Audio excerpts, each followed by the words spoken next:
Hey guys, and welcome to another episode of the Facade Focus podcast, where I aim to connect the global facade industry by sharing knowledge and experience for others to learn from. Over the coming weeks, I'll be interviewing leaders and industry experts across the globe to discuss common problems people are facing and to explore the innovative solutions that will help you in your learning journey. This week, I'm joined by Max Perilstein, Managing Partner at Sole Source Consultants. Max has been a key figure in the glass and glazing industry since the early 90s, holding senior marketing roles before founding his own firm in 2011. He's also the voice behind From the Fabricator, a popular blog and podcast, and plays a major role in BEC and Glass Build. We talk about the adoption of new products and tech in the glass industry, the power of better marketing, and why Max believes glass still has untapped potential when it comes to performance, safety, and energy efficiency. Max is also really active on LinkedIn, so go and check him out, follow his work, and join in the conversation. Now, quick shout out to our sponsors of the podcast, which you'll know by now is Architectural Glass and Aluminum, otherwise known as AGA. They're a leader in custom curtain wall systems and have been providing tailored glazing solutions for over 55 years. More impressively, they're one of the largest employee-owned businesses in the glazing industry across the US and have a phenomenal team that buys into their ethos of collaboration and craftsmanship. I'm delighted to have them as a partner of the pod, so a big shout out to the team over there. In the meantime, let's get into this week's episode of the Facade Focus podcast with Mr. Max Perilstein. Max Perilstein, welcome to the Facade Focus podcast. It's my honor. Great to be here, Tom. Thank you. Awesome. No, I've been looking forward to this one. I've given you a bit of an intro already, but in typical Facade Focus fashion, I'll open up the floor to you. Give us a bit of a flavor of where you've come from, how your journey's been in the glass and glazing industry, and what you're doing now. Sure. It's been a fun journey. I started in the industry in 1991. My family started in the industry in 1898. My great-grandfather came over with a glass cutter and $34 in his pocket and started a glass company in Philadelphia. And so we've carried on from there. I got into the business in 91. I didn't want to be in the business. My brother convinced me to get in. He said, it's in your blood. And he was right. Ever since, I've loved every bit of it. I've been involved with some of the best fabricators, best manufacturers in the industry. And 14 years ago, started Sole Source Consultants, helping people with communication strategy, marketing, sourcing, market strategy, you name it. I kind of do it. And that's why I named it Sole Source. So people would come to me and I'd be the one source. And if I couldn't do it, I'd find somebody who could. So it's been a great run, Tom. And I love this industry. I'm very involved at the NGA, National Glass Association. And just happy to be here with you. Awesome. Yeah, great. Couldn't have done it better myself. I think you've definitely given us a bit of an insight as to where you've been, where you've come from, which is obviously a long way back, clearly runs in your blood. And this was meant to be. So, first of all, just thank you for everything you do for the industry. Obviously do a great job, well known in the industry, just come off the back of another successful BEC. How did all that go from your perspective? Thank you. Yeah, it went as well as it could go. It really was a smooth operation. The speakers were absolutely wonderful from start to finish. Everybody really brought their A game, and usually every year we're pretty successful, but this year everything just flowed. We had no faux pas, no issues, no blips or anything like that, and people seemed to have a good time, and it was nice because there's so much angst in the world. That it was nice for people to get together for 2 days and just, be amongst their own and just let it all hang out and, network and feel good about our industry. And so it went very, very well. Thank you. Awesome. Yeah, I think that you've obviously ticked both things there, but good guest turnout, no tech issues, smooth run production, I suppose it is. So well done. I know there's a lot of work that must go into it. I don't know enough of behind the scenes, but I can only imagine the stuff that goes into that. So on behalf of everyone that attended, thank you for that. And I know a lot of people are looking forward to next year's event already. Yeah, absolutely. And hopefully we get you to one of these. That's the next goal, is get you across and to see it in person. It's a heck of an experience, my friend. Oh, I believe it. Yeah, I get to see your build up to it. So that's the That's my sort of flavor, and gets me going ready for the event. Then I get to watch your recap. So yeah, next year is the plan to get there in person, and who knows, maybe we'll be doing this in person at the event next year. Would love that. Would love that. And just having you there, I think you'd enjoy yourself. And the learning is always top notch, along with the networking. So that'd be great.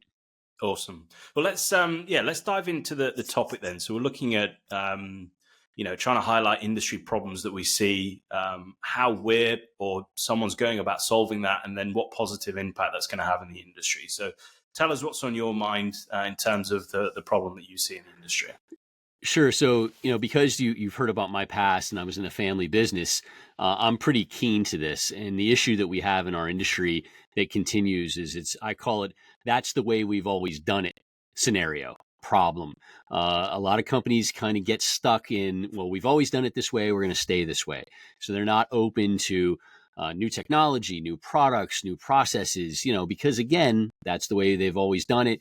They've learned it from their grandmother, their grandfather, their aunt, their uncle, people that were in the business. And, that tribal knowledge is crucial, obviously, but it also hurts us when people don't want to expand their knowledge a little bit, think a little bit outside the box, welcome new items. And we take a lot of heat in the glass industry, no pun intended, because the glass sometimes doesn't perform as well as, the HVAC people, prefer it to. But there are options, and a lot of times our companies aren't putting forth the best, and it's because sometimes they don't know, they're not comfortable. So that's all a part of it. We're missing out on certain things because we've got to open up our minds and get out of that's the way we've always done it mindset. And where do you think that stems from? So it's obviously something that is widespread. So it's not, it's not synonymous with a certain type of company, with a certain size, with a certain, location. So where do you think that stems from? It's a comfort level. It really is. It's a comfort level. It's like, a nice sweatshirt or a good pair of shoes. I mean, I think that folks like to get into something that they feel that they can control, that they have comfort. Like for instance, I think the big issue that we have in our world right now with this ongoing tariff thing is we don't have any visibility. We have no idea what this looks like. Well, in the glass industry, people like to stay with things that they understand and have been through and have experience with, and that unknown scares them a little bit. And even though maybe others have tried it, or they get reinforced by suppliers, vendors, et cetera, to say, hey, this works, or consultants, they still tend to go back to that comfortable setting. And I'm not saying blow up everything, because we've had the opposite. We've had operators come into the industry who want to just make widgets. They don't understand that glass can be custom and different flavors and different SKUs.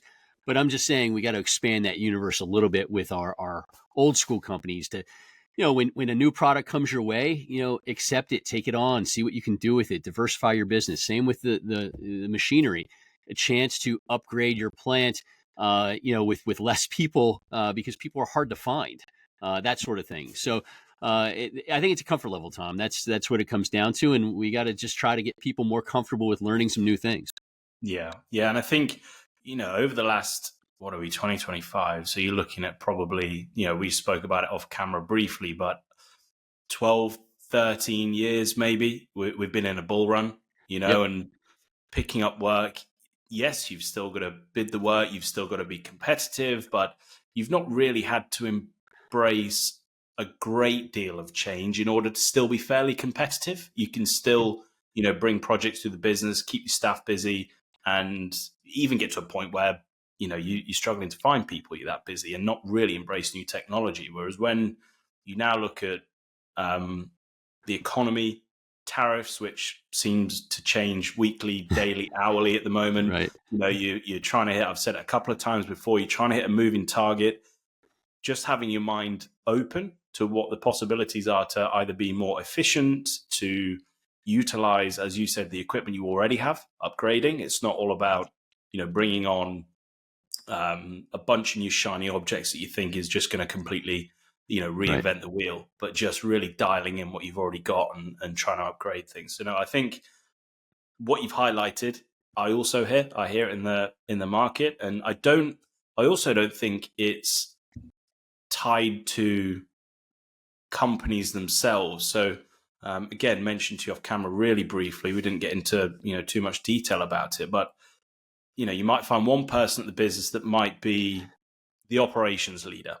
It Mm-hmm. might be, leading that project management division, or, head of pre-construction, whatever they are. And they're open-minded, they're curious, they're looking for ways where they can be a bit innovative, where they can, kind of dial in a bit of a unique selling point that differentiates themselves. But there's pushback from ownership, or there's Yeah. pushback from maybe even the opposite way. The implementation from the staff is tricky, because you're bringing on a slightly new tool. We've not done it this way. Mm-hmm. How do I get this into my workflow? And there's that sort of standoffish. One person is ready to do it and sees it, but you need the buy-in from top to bottom. Yeah, and I've seen it on both sides. It's funny you talk about the implementation. The great story in our industry is a company fabricator put in robots for the first time. They put it in their polishing area, and it started off great. Everything was going super. Then all of a sudden, a few months in, they were seeing that their production and their performance was down. It was getting worse. They brought the manufacturer in. They set some diagnostics up. They also set some cameras up to try to figure out what was going on. Well, the employees were basically sabotaging the robots because they just didn't like having them there. So you're right. It could happen that way, but they're meant to help. They're meant to especially because it's so hard to find people. They're meant to help and meant to expand what people can do. But you're right. You have that issue also with somebody who can't get it past ownership. So that's a deal. And I just want to go back to your point. I mean, 2009 to 2011 were very, very rough in our industry, very tough. But really, since then, like you mentioned, and through COVID, it's been pretty good. So now this is the first real test that we've had where there's no free money coming. Interest rates are high. You've got to really run your business. You got to diversify. So this is the time you got to figure out, how to move forward here properly. And so the pressure's on. So more than ever, hopefully, we can get that education out to the owners and the decision makers to do what's right. And how are you going about that education and giving people the tools and the solutions to be able to implement, Max? It's a challenge. So obviously I work through the National Glass Association, and we've got, several different processes in play to educate and help them with help companies with workforce development. We've got a new My Glass Fab convention or conference coming up, and that's going to be huge for the fabricators. We have My Glass class. There's also Learn Glazing in our industry, which is another great opportunity for people to learn. So there's a lot of different things that we're bringing out. Now we have to kind of lead that horse now to the water, and that's where it's tough. And a lot of that is just, things like BEC, getting those messages out, having people talk to other people, and seeing, how they can advance and how they can get better at their business, because other people are saying, yeah, I've done it. It works. It's the rising tide thing. That's what I really believe. And I hear it all the time. Competitors in this industry want their competitors to get better. And when all is said and done, because it helps the industry as a whole. Yeah. And I really think from a community aspect, I don't think there's anything that's more powerful than being able to sit in a room with your peers and just figure things out. You're all going to have, a good friend and a client of mine. I won't name him on the podcast. I hope he's listening. But the secret to your business is your people. The processes are the process, right? Yep. The tools are the tools, the software is the software, the machinery is the machinery. The secret is the quality of your people and the collaboration, that they share within the business that makes the company. So I think being able to sit down with your peers in, whether it's a round table, whether it's at a conference, whether it's, just on a Zoom call, I think the power of that, that sort of rising tide lifts all boats is huge for the industry. And I'm a big advocate of it. I've tried my best to try and get people in the same room and, think of ideas and make suggestions. And even the best companies out there can learn little bits from smaller companies that are maybe dialed in a little bit better on this area of the business, but they could do with some help on, another side of the business. And just that sometimes just saying your problem out loud also allows you to sit and solve it in your head as well. So just Yep. talking to other people about it that are in the same situation, same business, same area of the industry can really help you go through some problem solving things as well. See, that's why you're so good, Tom, because you've got your finger on it, and so that's why you nailed it with the people when you nailed it with the processes. And yeah, it really would be helpful if we can continue to do that. There are a lot of private peer groups in the United States right now, where glazers and fabricators in non-competitive areas, but one from Maine, one from LA, that sort of thing, where they can share some notes and share some best practices. So the more we can do things like that, the more we can get involved in things like Glass Build and BEC and Glass Conference and the new My Glass Fab, stuff like that's going to make a big difference. Yeah, I totally agree. So what do you see as being the biggest, not necessarily roadblock, but maybe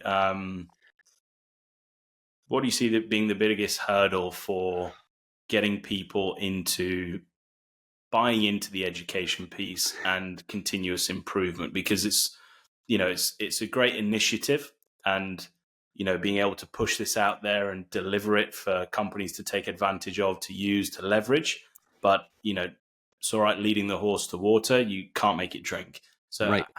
how do you get over the rebuttals of people just not taking advantage of it? It's a process. It's not something that happens overnight. We have to continue to be vigilant with communicating and sharing, those best practices. Put people in a position where they can, if they're not comfortable going to a BEC, hopefully they're finding a peer group that will come up. And I always recommend that, to some folks, and I will continue to recommend it. Even if there isn't one for them, telling them to create one, because there's plenty of companies in different areas that would like that. So it's not going to happen overnight. It's not a magical drug that we can take and all the feelings go away. It's just a constant um, drumbeat of, okay, this is what you have to do. This is what you have to do, until it starts to sink in. And I think slowly but surely it's been sinking into more and more people, as I've seen. Again, like last week at BEC was just tremendous. How many people were active at the tabletops, looking for new products, talking about new technologies. But that was 750 people. The industry's got thousands upon thousands. So, hopefully at Glass Build, when we have 10,000 people there, that's another, push. I mean, over where you're at, you have different shows with thousands of people, and hopefully, more people start to realize the more they can get out, the better it can be. And we have to do our part from the industry and give them those tools. And I believe that for the first time in our history, we have a lot of tools at their disposal. And I think as well, on the back of that, you said there's thousands upon thousands of potential people that could go to these conferences and network and learn and develop and hone their skill sets and even widen their product line. I think over the bull run, like we mentioned, if you're selling work, you're turning the wheel, revenue's pretty good, profit margin's pretty good. I imagine a lot of people haven't been compelled to go because they haven't had to. Whereas now people are maybe looking at things are a bit tougher, looking left and right, thinking this isn't working as well as it used to. Like, right. Where can we get some help, or how can we now ask a question?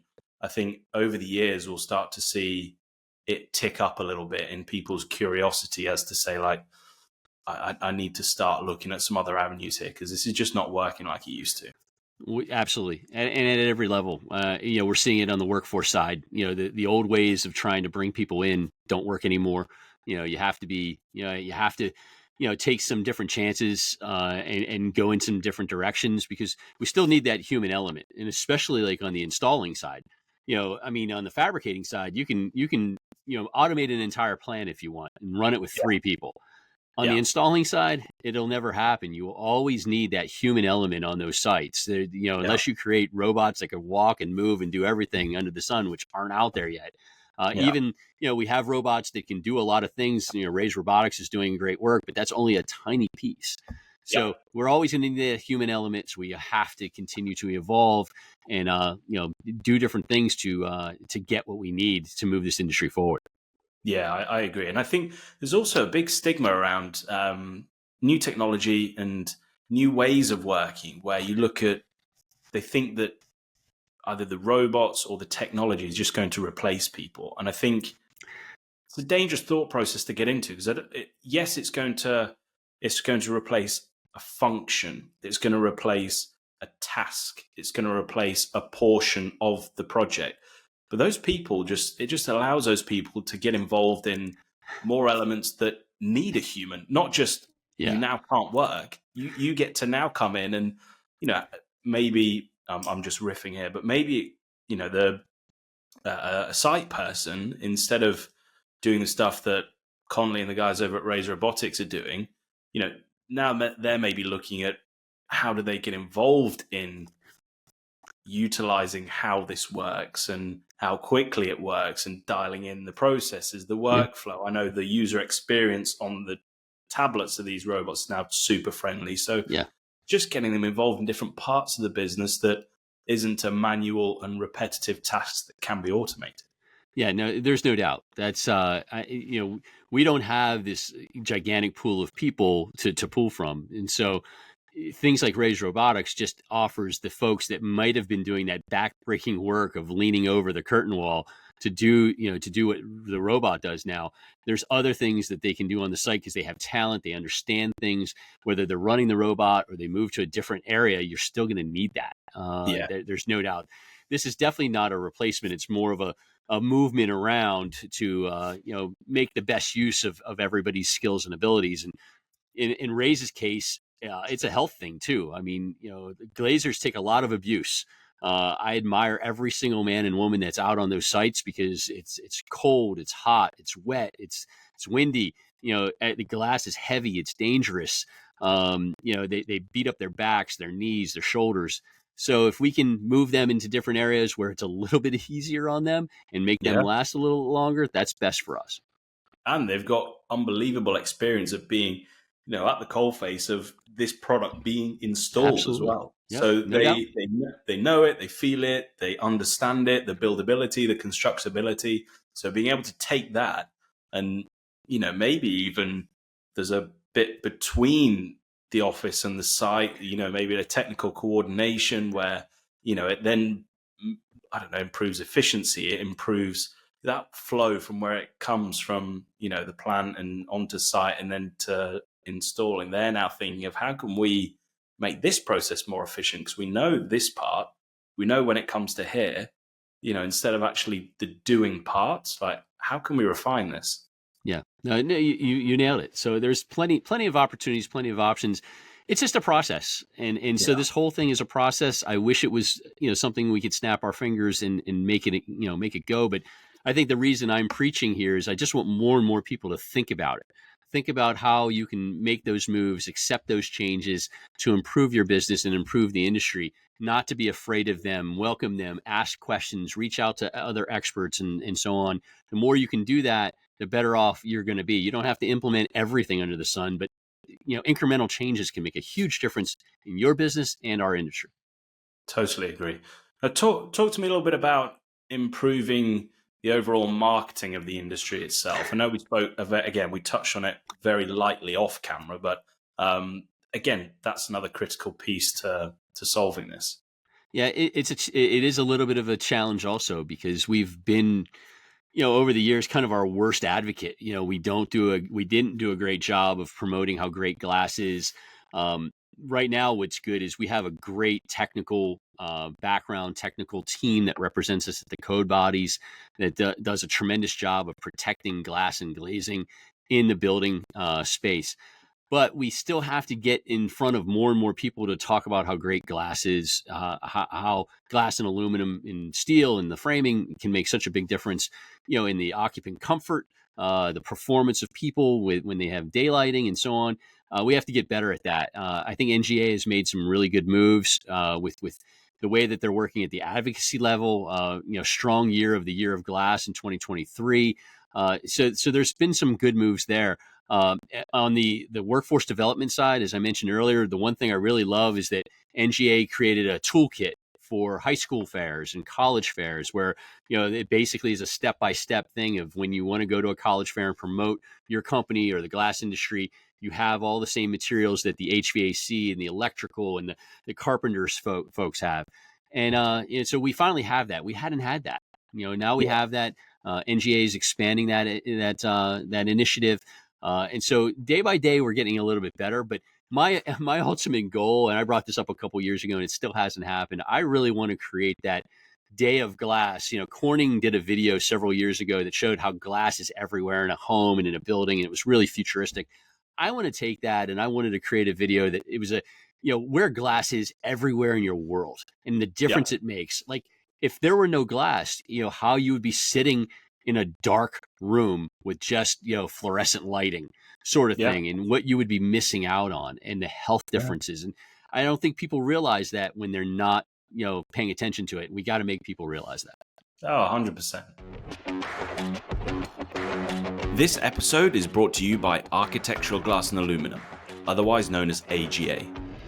Looking for a trusted glazing partner?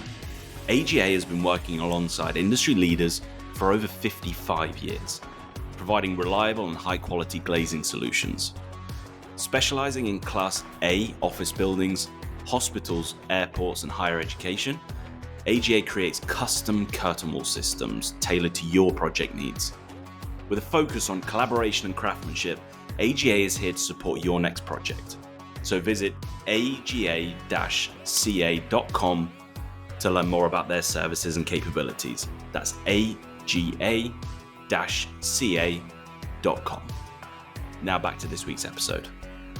Again, that comes down to the whole point, isn't it? Marketing the industry. And maybe we're using the wrong term to make people switch on to it. Marketing. Maybe it's just awareness. Maybe it's just, visibility, just, getting that, getting the knowledge out to people. Now, from a from a selfish perspective, more than anything, but you talked about the toolkit that the NGA created, and looking at the high schools.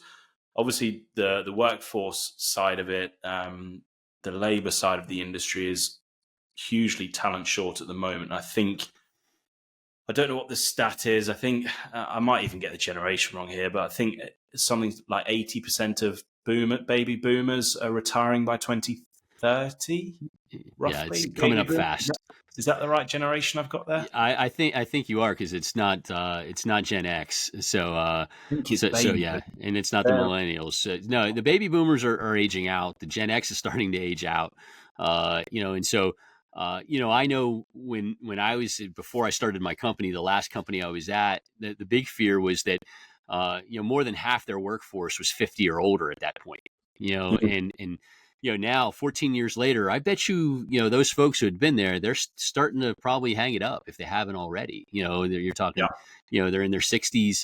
And so we've got to get better at attracting young folks. And, I saw a couple young folks at BEC, which really kind of warmed the heart a little bit, but we still have a long way to go. We've got to attract, youth to this industry. And, I think things like Razor Robotics will help, because it's like a video game. I think that the youth loves, that video game sort of thing. The controller that Conley and Gary created is just like a video game controller.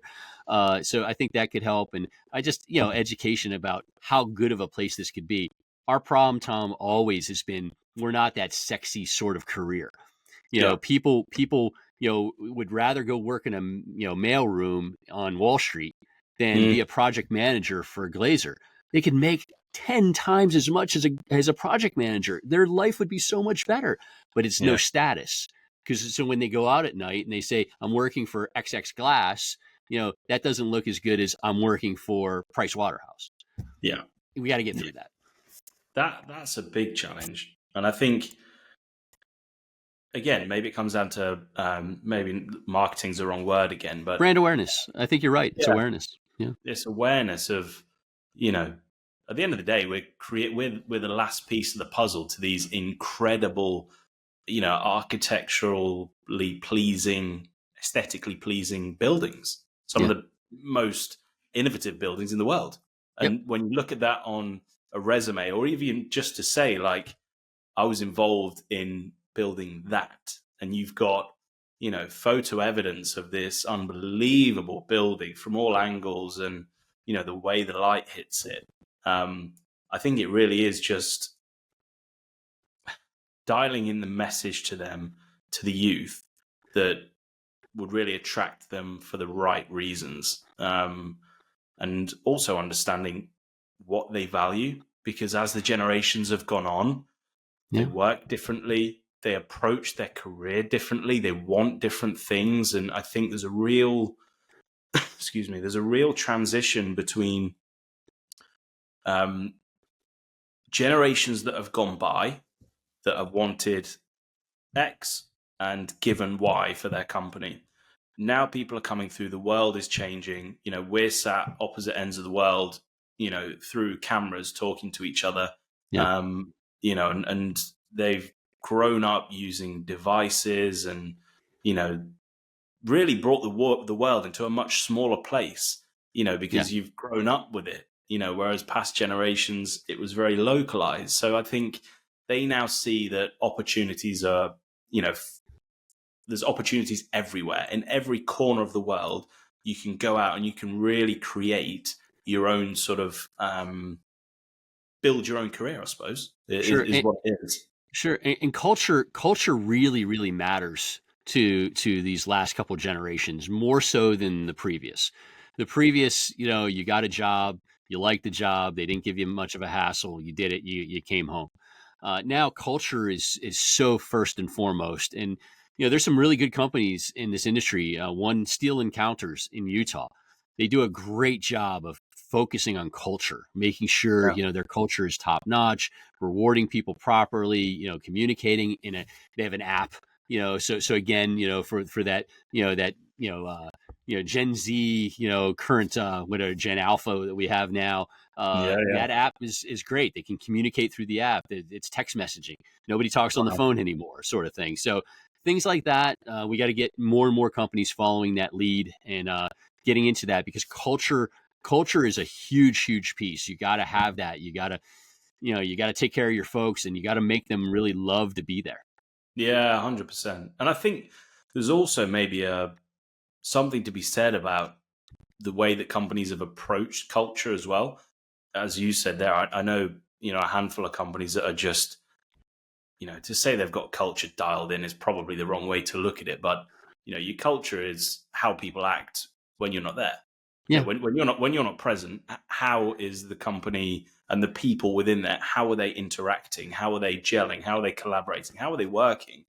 And, I know a handful of companies that are really just for the right reasons. It's not, rewarding people with, just pizza parties and a few beers here and there. It's actually giving people a voice, Hmm. allowing leaders to lead, not micromanaging, allowing that responsibility to go all the way down to the bottom, and making people feel as though, even though they are the project engineer, or they're they're just doing takeoffs in the estimating department, that they've got a real responsibility for their task, and there's accountability, and they Yeah. can step up, and they can go to the president of the company and have a reasonable conversation. They can go to any sort of department and collaborate cross department. And I think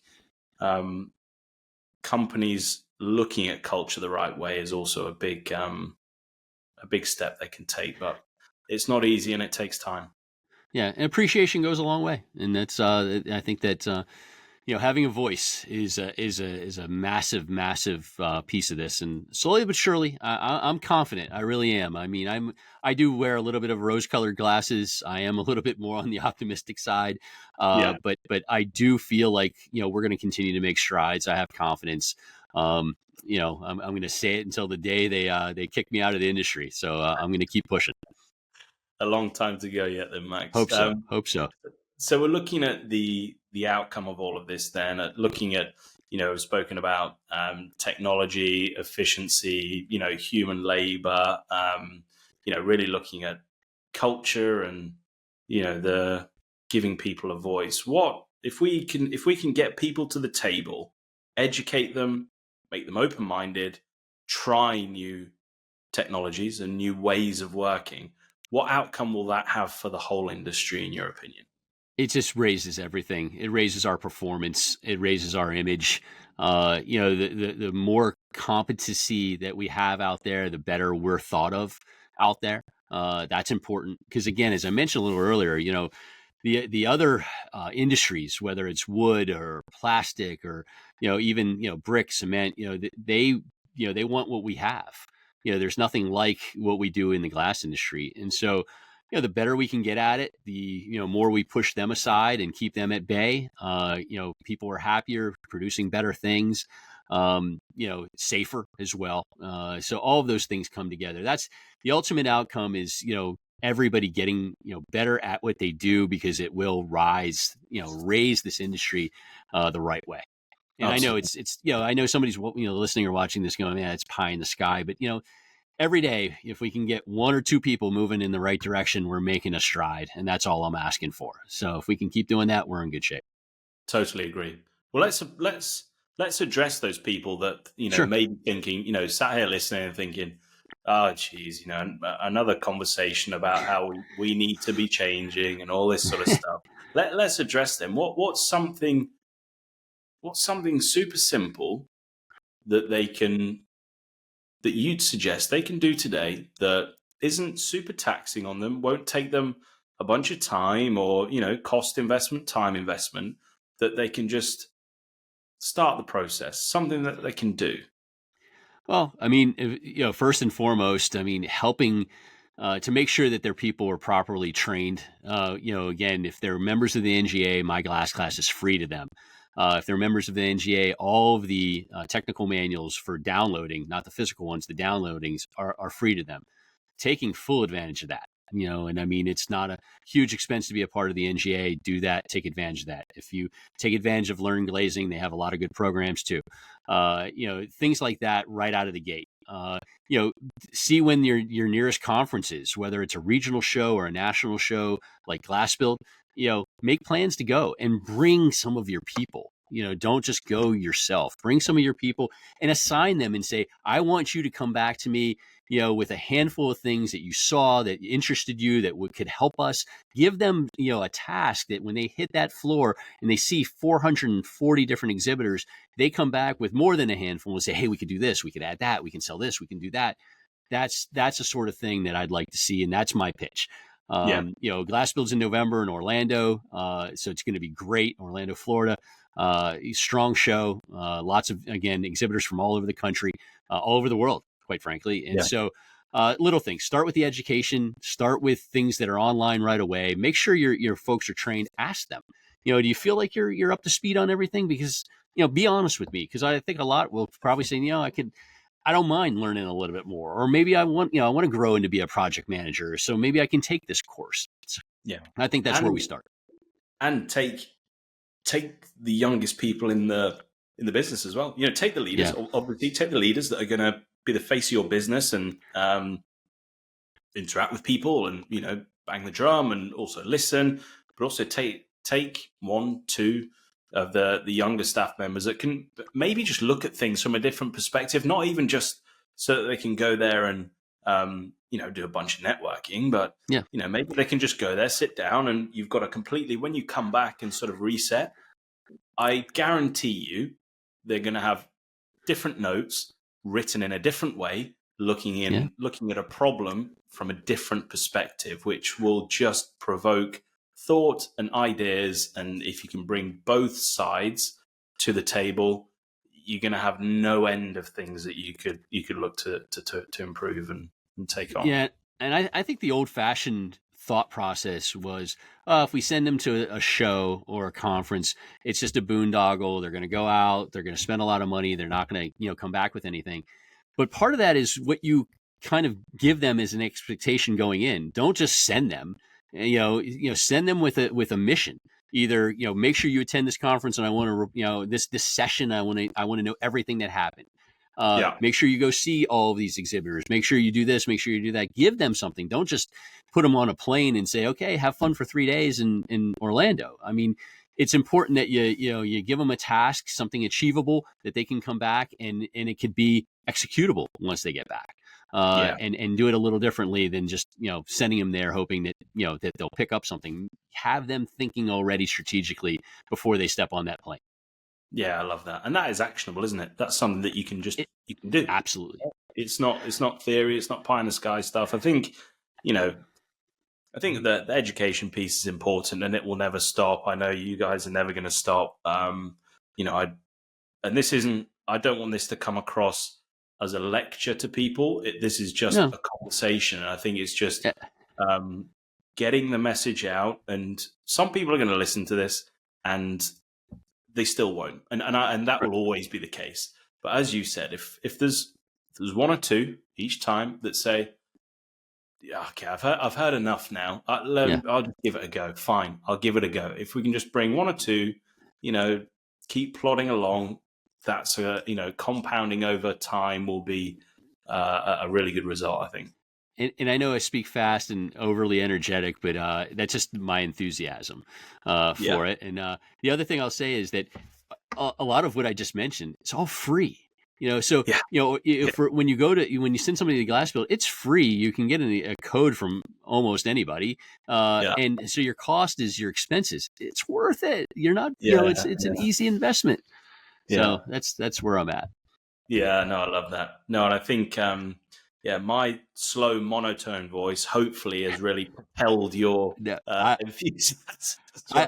I love your voice and your accent. I'm dying here. I think people are just gonna hit mute every time I talk and just listen to you. This is They def- fantastic. they Yeah, definitely won't. Let's move on to some quick fire please, questions. please. So I'm looking forward to looking at the human behind the facade, pun intended. So yeah, we'll fire through them and don't Sure. think about it too much. First thing that comes to your mind. So, what's your favorite food? Pizza. Love pizza. I will eat pizza, even if it's Weight Watchers pizza, all the way up to the best pizza in the world. Love pizza. Right. Okay. Well, I've got to ask a follow up question to that then. Sure. So, what style of pizza?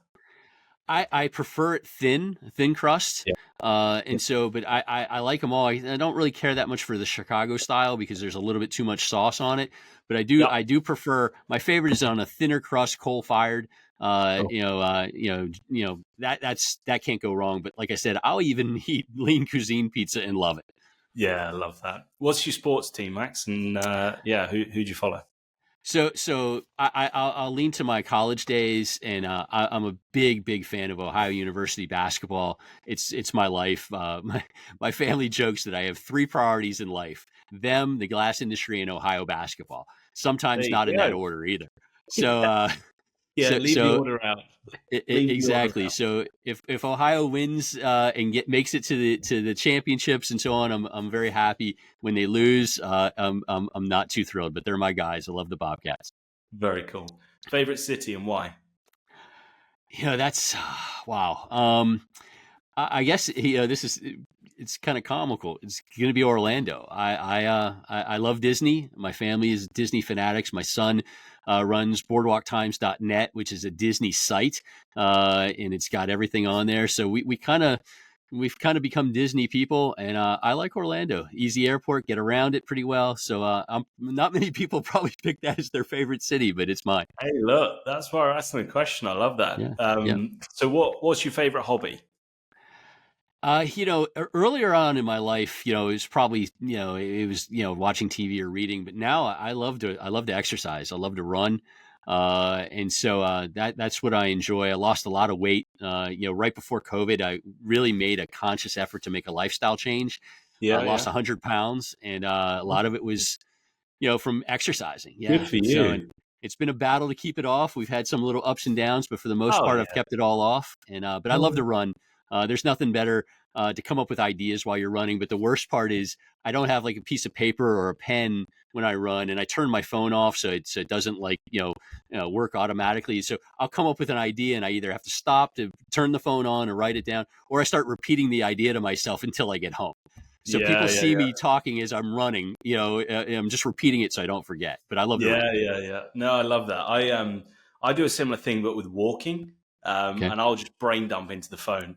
smart. Voice feature, just brain dump into it. I did a post on LinkedIn last week actually. How you sometimes you're at your stage wherever you are, you're at your desk, and just block. Just nothing, absolutely nothing Yeah. is coming to me. It's just, not writer's block, but, there just seems to be a barrier of thoughts coming through. Leave, walk 20 minutes, sit down, make a coffee, bang, Yeah. everything flows. Absolutely. So no, I can resonate with that. Cool. So favorite book or movie? Well, movie, it's the Rocky series with the exception of Rocky 5. That doesn't exist. We don't talk about Rocky 5, but the other Rockies are fantastic. They're my favorites. And then book wise, real quick, I'll say any inside story of a company. I love reading the inside story. And so one of the best books I've ever read was the Rise and Fall of BlackBerry, the old BlackBerry phone. And they actually just made a movie about it 2 years ago. Unbelievable book, unbelievable read about how they basically backed in by accident creating the BlackBerry, and then on the flip side, not taking the iPhone seriously until it was way too late. Great Yeah, read. yeah, The whole thing was fantastic. If you don't want to read it, there is a movie called, I believe it's called just BlackBerry.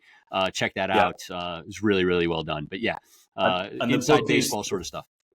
the book is The Rise and Fall of BlackBerry. Is that what it's called? I believe that's the title. It's Yep. either the rise and fall. You know what? It's called Losing the Signal: The Rise and Fall of BlackBerry. Got it. Yeah, that's Yep. that's right up my street. That Tremendous read. Tremendous read. love it. What's the best advice that you've ever received? I'll go to my dad, who passed away many, many years ago. Always instilled patience.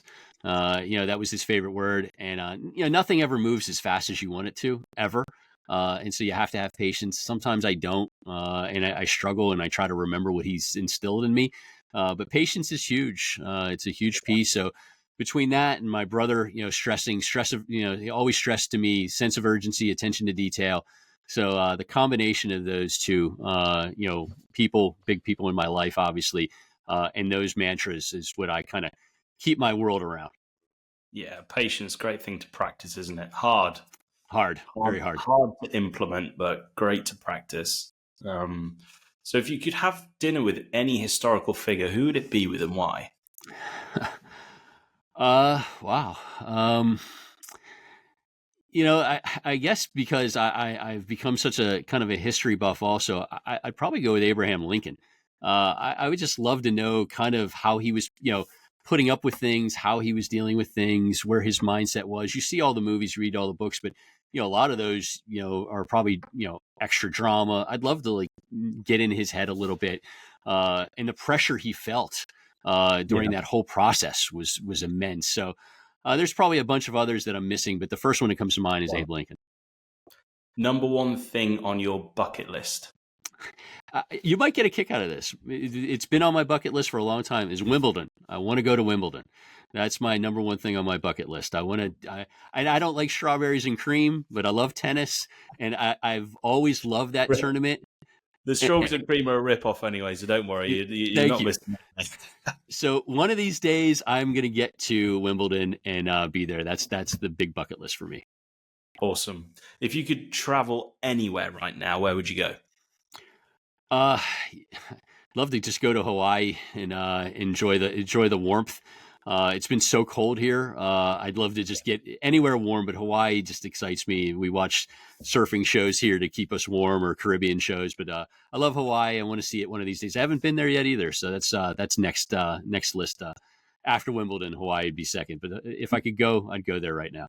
There you go. And if I could give you a mulligan, so a redo on any decision you've ever made, what would you choose? It's funny. It probably would be, I would have gotten in the industry sooner. I worked in television for 2 years before my brother convinced me to give it a shot. I feel like, even though it was great to do that, I loved TV. I loved, what I did, but kind of wish I was in this a little earlier. So I could have, have 2 more years in it, because I do love it. I may have picked up some more things, may have made a difference with our family business in a different way. So that would probably be it from a professional standpoint.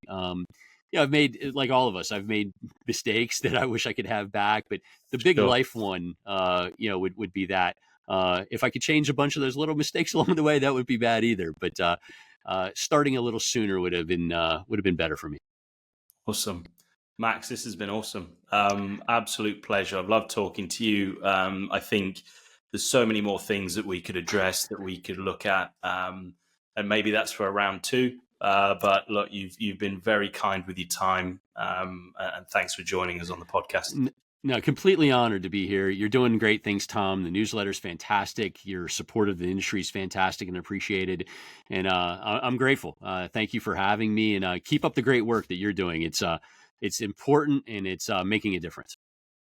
Awesome. I appreciate the kind words, Max. And yeah, we'll do this again. You bet. Thank you. Thanks. Guys, that's it for this week's episode of the Facade Focus podcast, presented by me, Tom Caldicott, founder and CEO of Unity Search, where I help glass and metal businesses hire the best talent and build their brand on LinkedIn. Now, I've worked across Asia, the Middle East, Europe, and North America, and I'm on a mission to help connect each facade community to give you the tools to learn and grow. Now, I'm a big believer in sharing knowledge and provoking conversation, so I hope you take something valuable from each episode that gets you thinking about how you can be better tomorrow. Remember to like and subscribe the video on YouTube and give us a 5-star rating on Spotify and Apple Podcasts. It really helps us reach more people to achieve our goal of connecting the global facade industry. Tune in again for next week's episode, and I'll see you all there.